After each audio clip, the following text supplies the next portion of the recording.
you working at Softdisk and working with some of your colleagues and deciding to venture off and create a company, what was that like at the time? I'm kind of curious whether there was any hesitation or, again, like most people starting a company is, hey, this is a lot of responsibility. But again, if it's following the genre of what we're talking about, maybe it's, hey, let's go do this thing. So like, what was that experience like first deciding, hey, why don't we go do it ourselves? Having already had experience starting companies, for me, was helpful for me not to worry about starting. It was my fourth game company.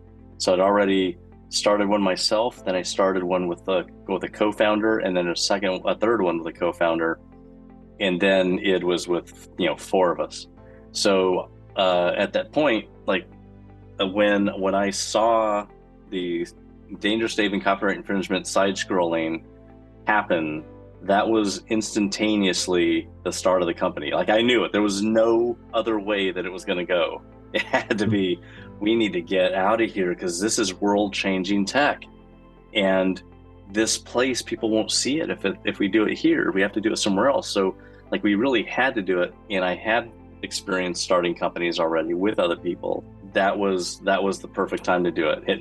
But we couldn't just jump out immediately. Like, number one, it was almost like I made a promise to Al Lacovius at Softdisk that I'm going to do this new product. He didn't want me to leave, and that's why we started doing Gamer's Edge. So I felt like I owed him something there. I couldn't just leave after I started a few months, 2 months ago, So like, that would be horrible to do that. So it was like, let's make something and see if it does well using this tech. And if it does, then we'll leave.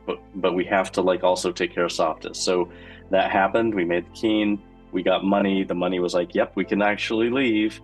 And then I had a talk with Al and promised that we would cover the next whole year of development as we leave to start our journey together. There was tension there.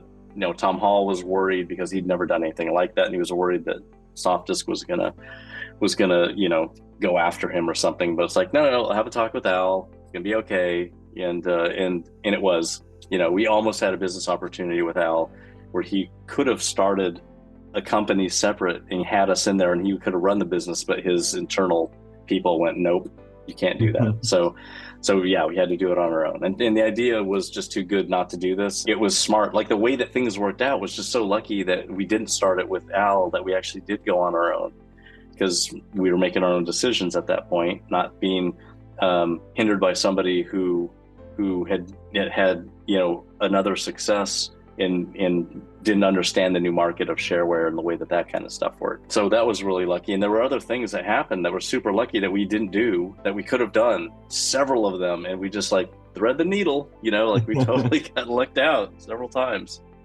That's great. I like the idea too of initially testing the market under Softdisk, let's say, putting out some stuff and saying, okay, cool, it is well received. This just reaffirms what we want to do, so that way you can double down without that hesitation of, going down a tunnel, hoping that there's an exit on the other side, of several months of development, just to see whether or not, hey, is this going to work, or am I going back to Al to knock on the door and beg forgiveness? And it was 2.5 months, so it wasn't that bad. That wasn't that deep of an investment for us. It was our time after work, but it wasn't like, all right, everybody pitch in tons of money. It was just, let's do this thing. That's great. With id Software, what was the first big success that you guys had?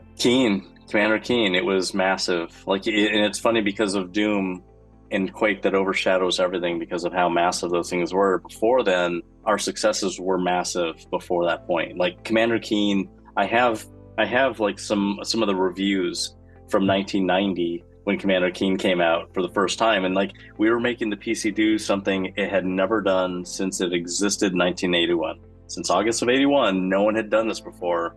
And for the first time, they get to see it with the hardware that they already had, which is incredible, right? They didn't have to buy a new card. The reviews were just like, the PC is now a Nintendo. Everybody, it's a new world, And so it was really, we were very excited that other people saw the potential in what the PC could do, and it just took, a lot of assembly language to make that happen. So, the second Commander Keen series that came out in December of 1991, that the internal technology was super different. Nobody would be able to tell at all. But that's the game that people remember. That's the Commander Keen that people remember as number 4, which was the shareware one. Mhm. And we just, everything just kept on, like we kept on putting these games out, and income kept stacking. It's like it didn't stop with the first game. It kept on coming in, and then the second game. And then we could start working on Wolfenstein. And then, like, then that was insane. Like when Wolfenstein came out, it was huge. So things went really nuclear with Wolf, like geez, 5x at least minimum, 5x Commander Keen. And then Doom was just another planet.